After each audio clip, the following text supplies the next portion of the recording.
Hello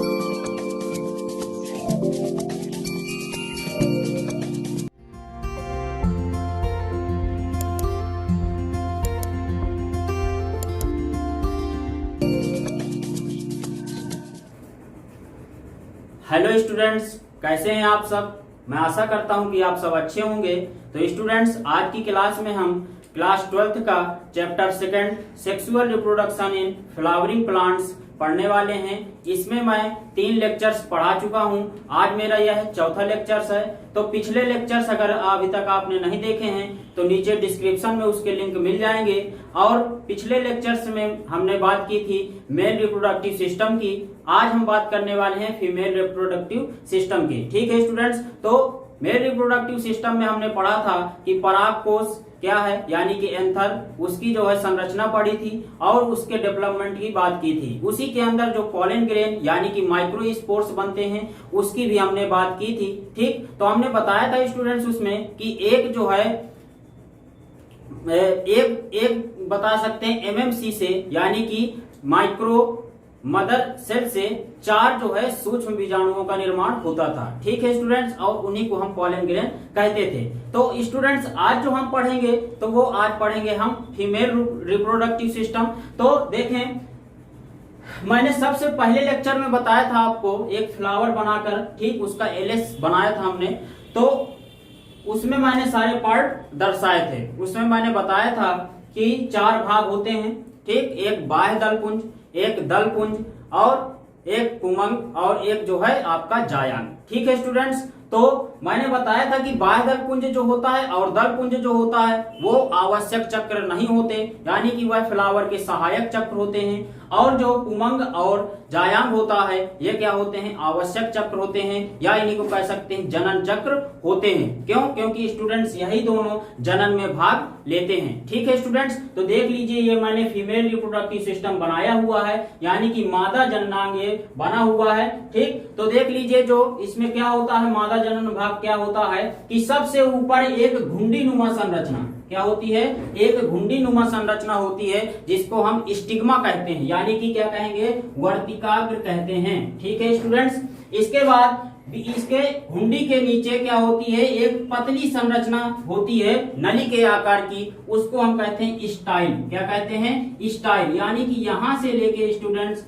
यहां तक का भाग क्या कहलाता है, स्टाइल, और इसी को हिंदी में वर्तिका कहते हैं। इसके बाद स्टूडेंट्स आपको ये फूला हुआ भाग दिख रहा होगा इतना, इस फूले हुए भाग को हम स्टूडेंट्स कहते हैं ओवरी। ठीक, और ओवरी को हम हिंदी में कहते हैं अंडाशय। और इसी अंडाशय के अंदर स्टूडेंट्स बहुत सारे ओव्यूल्स पाए जाते हैं, यानी कि बीजांड पाए जाते हैं। ठीक है स्टूडेंट्स, तो इसमें मैंने एक ओव्यूल आपको दिखाया है, एक बीजांड की संरचना दिखाई हुई है। ठीक है स्टूडेंट्स, अब इसके बाद देखें कि इस जो है बीजांड की ये संरचना, ये एक बीजांड है जो कि क्या है, अंडाशय के अंदर बंद है। और इस बीजांड की संरचना को हमने बड़ा करके यहाँ पर आपको दिखाया हुआ है। ठीक है स्टूडेंट्स, तो इसमें अब हम बात करें तो ये बीजांड की संरचना है और यह एलएस है। इसका क्या है, बीजांड का एलएस, यानी कि लॉन्गिट्यूडिनल सेक्शन है। ठीक, तो इसकी हम बात करेंगे तो देख लीजिए इसमें क्या क्या होता है बीजांड की संरचना में। मोस्ट इंपॉर्टेंट है, आपके बोर्ड की दृष्टि से एग्जाम में पूछा जाता है। तो स्टूडेंट्स देखें इसमें क्या है कि फ्यूनिकिल, ये भाग आपका क्या है, फ्यूनिकिल। ठीक, ये भाग इतना फ्यूनिकिल है। इसको पहले तो आप बना लीजिए चित्र, या तो इसका स्क्रीनशॉट ले लीजिए, क्योंकि मैं इसमें क्या करने वाला हूं, आपका ये गंदा करने वाला हूं। ठीक है स्टूडेंट्स, यानी कि समझाऊंगा तो गंदा हो जाएगा, इसलिए ये जो है आप पहले इसको ले लें। देख लीजिए स्टूडेंट्स, ये जो भाग आपका है इतना, ये भाग ये कहलाता है फ्यूनिकिल। क्या कहलाता है स्टूडेंट्स, फ्यूनिकिल। और इसी को हम क्या कहते हैं, बीजांड ग्रंथ। तो बीजांड ग्रंथ आप बताओगे कि बीजांड का वह भाग है ये जहां से क्या होता है कि प्लेसेंटा से यह जुड़ा होता है। किससे, प्लेसेंटा से, यानी कि इस भाग से ये आपका जुड़ा है, ये ग्रंथ पूरा, ये ग्रंथ जो है आपका ये जुड़ा हुआ है इससे। तो इसको हम क्या कहते हैं, प्लेसेंटा भाग, और प्लेसेंटा से फ्यूनिकिल जुड़ा होता है, तो इसको हम क्या कहते हैं स्टूडेंट्स, बीजांड ग्रंथ कहते हैं। सेकंड नंबर देखिए हाइलम। हाइलम को हिंदी में नाभिका कहते हैं। और हाइलम बीजांड का वह भाग है जहां से क्या होता है, बीजांड व्रंत जुड़ा होता है। क्या जुड़ा होता है स्टूडेंट्स, बीजांड व्रंत, यानी कि यहां से लेके स्टूडेंट्स यहां तक का भाग ये आपका क्या है, ये आपका है बीजांड व्रंत, और इतना ये भाग क्या है आपका, नाभिका, ठीक, या हाइलम। तो जहां से बीजांड व्रंत जुड़ा होता है उसको हम क्या कहते हैं स्टूडेंट्स, हाइलम कहते हैं। इसके बाद स्टूडेंट्स देखें तीसरा ये माइक्रोपाइल। माइक्रोपाइल का मतलब होता है कि कह सकते हैं आप इसको बीजांड द्वार कह सकते हैं, ठीक है स्टूडेंट्स, बीजांड द्वार होता है माइक्रोपाइल का मतलब। और बीजांड द्वार जो होता है वो आप बताओगे कि बीजांड का वह भाग जिसमें एक छोटा छिद्र पाया जाता है, क्या पाया जाता है, एक छोटा छिद्र पाया जाता है, उसको क्या कहते हैं हम स्टूडेंट्स, माइक्रोपाइल कहते हैं। ठीक, देख लीजिए यहाँ पर ये आपका है माइक्रोपाइल, और इसी माइक्रोपाइल से क्या होता है कि जो आपका मेल गैमीट आएगा वो क्या होगा स्टूडेंट्स, इसी माइक्रोपाइल से अंदर प्रवेश करेगा। ठीक है स्टूडेंट्स, इसके बाद देखें यहां से ऊपर से ले लें तो चैलाजा, यानी कि इसको हम कहते हैं निभाग। ठीक, और इसमें आपको दो पार्ट देखने को मिलेंगे, या कह सकते हैं मेन दो पोल देखने को मिलेंगे, एक चैलाजल पोल, ठीक, ये ऊपर की तरफ आपका चैलाजा भाग दिख रहा है, नीचे की तरफ स्टूडेंट्स माइक्रोपाइल दिख रहा है, यानी कि एक चैलाजल पोल हो गया, एक माइक्रोपाइल पोल हो गया। ठीक है स्टूडेंट्स, इसमें दो पोल हो गए। तो चैलाजा जो होता है स्टूडेंट्स वो क्या होता है, तो वहां से इसको आप बताओगे कि जहां से अध्यावरण स्टार्ट हो जाते हैं, यानी कि इंटीग्यूमेंट्स जहां से बनना स्टार्ट हो जाते हैं उसको हम क्या कहते हैं, चैलाजा कहते हैं। ठीक है स्टूडेंट्स, तो अगर पौधों में यह सीधा इस प्रकार का बना है तो चैलाजा को हम क्या कहेंगे, शीर्ष भाग कहेंगे। अगर यही उल्टा बना है किसी पौधे में, अभी मैं आगे पढ़ाऊंगा इसके प्रकार, तो अगर जो है ये इस प्रकार से बना हुआ है तो यह आधार भाग हो जाएगा। ठीक है स्टूडेंट्स, चैलाजा क्या हो जाएगा, आधार भाग। इसके बाद देखें स्टूडेंट सेकंड नंबर इसमें न्यूसिलस। न्यूसिलस को हम कहते हैं बीजांड काय, और बीजांड काय का मतलब होता है शरीर, और बीजांड यानी कि बीजांड का शरीर क्या है, न्यूसिलस बीजांड का शरीर। और आपको ये हरे कलर से जो है आपको सेल्स दिख रही हैं बहुत सारी, ये सेल्स जो होती हैं पैरेनकाइमेटस होती हैं, यानी कि मृद ऊतकीय जो है ये आपकी कोशिकाएं हैं, और इन्हीं मृद ऊतकीयों कोशिकाओं से आपका न्यूसिलस बना होता है। ठीक है स्टूडेंट्स,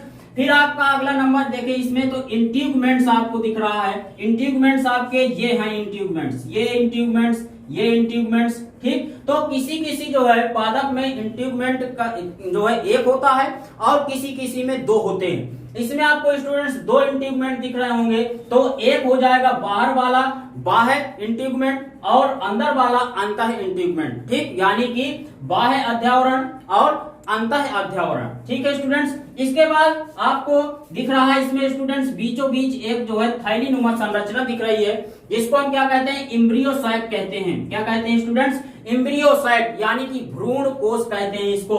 ठीक, और ये जो भ्रूण कोष होता है ये बीचों बीच एक जो है थैली की नुमा संरचना होती है, और यह गोल भी हो सकता है और अंडाकार भी हो सकता है स्टूडेंट्स। ठीक, तो इस एम्ब्रियोसाइट में आपको दिख रहा होगा कि 3 सेल्स ऊपर की तरफ है, यानी कि चैलाजा भाग की तरफ, और 3 सेल्स नीचे की तरफ यानी कि माइक्रोपाइल की तरफ हैं। ठीक, तो यानी कि कहने का मतलब है कि इसमें 3 सेल्स ऊपर होती हैं चैलाजा की तरफ, और 3 सेल्स इसके नीचे होती हैं माइक्रोपाइल की तरफ, और बीचों बीच 2 आपको न्यूक्लियस दिख रहे होंगे, तो इनको हम फ्री न्यूक्लियाई कहते हैं, और यह बीचों बीच होते हैं। ठीक स्टूडेंट्स, इसी एम्ब्रियोसाइट को हम फीमेल गैमेटोफाइट भी कहते हैं। क्या कहते हैं, फीमेल गैमेटोफाइट भी कहते हैं। तो स्टूडेंट्स आपको बीजांड की संरचना समझ में आई होगी। इसके बाद हम आगे इसके भाग में चलते हैं, तो आपको यहाँ पर पढ़ना है बीजांड के प्रकार। ठीक है स्टूडेंट्स, बीजांड के प्रकार अगर देखें तो माइक्रोपाइल, चैलाजा एंड फ्यूनिकिल। ठीक, यानी कि बीजांड द्वार, निभाग एवं बीजांड व्रंत के आधार पर बीजांड कितने प्रकार के होते हैं स्टूडेंट, 6 प्रकार के होते हैं। कितने प्रकार के, 6 प्रकार के। किनके आधार पर, माइक्रोपाइल, चैलाजा और फ्यूनिकिल के आधार पर 6 प्रकार के होते हैं। देख लीजिए कौन कौन से हैं। पहला आर्थोट्रोपस, दूसरा एनाट्रोपस, तीसरा हेमिट्रोपस, चौथा कैम्पाइलोट्रोपस, पांचवा एम्फीट्रोपस और छठवां सर्सिनोट्रोपस। ठीक है स्टूडेंट्स, तो अब देखें हम बात करें, अगर एक एक की हम बात करेंगे तो इसका चित्र जो है मैंने आपको नहीं बनाया है, तो इसमें आपको स्क्रीन में इनके 6 के 6 चित्र दिख रहे होंगे। तो ये क्या है मैं आपको बता देता हूं, जल्दी से समझा देता हूं, और स्क्रीन से आप लोग चित्र को स्क्रीनशॉट ले सकते हैं या फिर उनको नोट कर सकते हैं। तो स्टूडेंट्स देखें, आर्थोट्रोपस जो है पहला नंबर, आर्थोट्रोपस आपको स्क्रीन में दिख रहा है, आर्थोट्रोपस। तो यह बीजांड जो होता है यह सीधा बीजांड होता है। कैसा होता है स्टूडेंट्स? सीधा बीजांड होता है, अर्थात कहने का मतलब है कि बीजांड द्वार, निभाग व बीजांड ग्रंथ एक जो है सीधी उदग्र रेखा में होते हैं। ठीक है स्टूडेंट्स, अगर हम इसकी बात करें एग्जाम्पल की, तो एग्जाम्पल इसका हो जाएगा पॉलीगोनम। क्या हो जाएगा स्टूडेंट्स? पॉलीगोनम। ठीक, फिर इसके बाद नेक्स्ट है एनाट्रोपस, दूसरा नंबर है स्टूडेंट्स एनाट्रोपस। तो एनाट्रोपस की अगर हम बात करें तो इस प्रकार का बीजांड क्या होता है? उल्टा होता है। कैसा होता है स्टूडेंट्स? उल्टा होता है। और जो है बीजांड द्वार जो होती है वो नाभिका के समीप होती है। ठीक, किसके समीप? नाभिका के समीप होती है। आपको स्क्रीन में इसका चित्र दिख रहा होगा, हाईलाइट हो रहा होगा। इसके बाद स्टूडेंट्स अगर इसकी हम बात करें एग्जाम्पल की, तो मटर, चना, सेम, यानी कि कहने का मतलब है कि अधिकतर जो है पौधों में यही बीजांड होता है। स्टूडेंट्स तीसरा नंबर देखें हेमीट्रोपस। तो हेमीट्रोपस का मतलब है कि बीजांड द्वार तथा निभाग एक सीधी क्षैतिज रेखा में, जबकि जो बीजांड ग्रंथ है स्टूडेंट्स वो क्या होगा?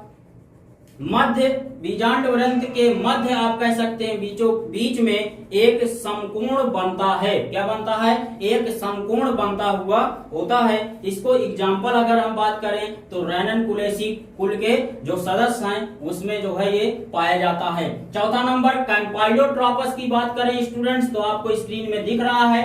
कैम्पाइलोट्रोपस का मतलब होता है कि बीजांड ग्रंथ से लगभग समकोण पर जुड़ जाता है। क्या हो जाता है स्टूडेंट्स? समकोण पर जुड़ जाता है। और इसको क्या कहेंगे हम? एग्जाम्पल लेग्यूमिनेसी कुल के जो होते हैं सदस्य, उसको हम क्या कहेंगे? कैम्पाइलोट्रोपस बीजांड उसमें पाया जाता है। स्टूडेंट्स पांचवा देख लीजिए एम्फीट्रोपस, आपको स्क्रीन में दिख रहा है। एम्फीट्रोपस जो होता है वो क्या होता है? बीजांड के साथ भ्रूण कोष जो होते हैं वो क्या होते हैं? घोड़े की नाल। ठीक, घोड़े की नाल की तरह मुड़ जाता है। ठीक, और इसका जो एग्जाम्पल है स्टूडेंट्स वो है लेमना और पोस्त। क्या है स्टूडेंट्स? लेमना और पोस्त।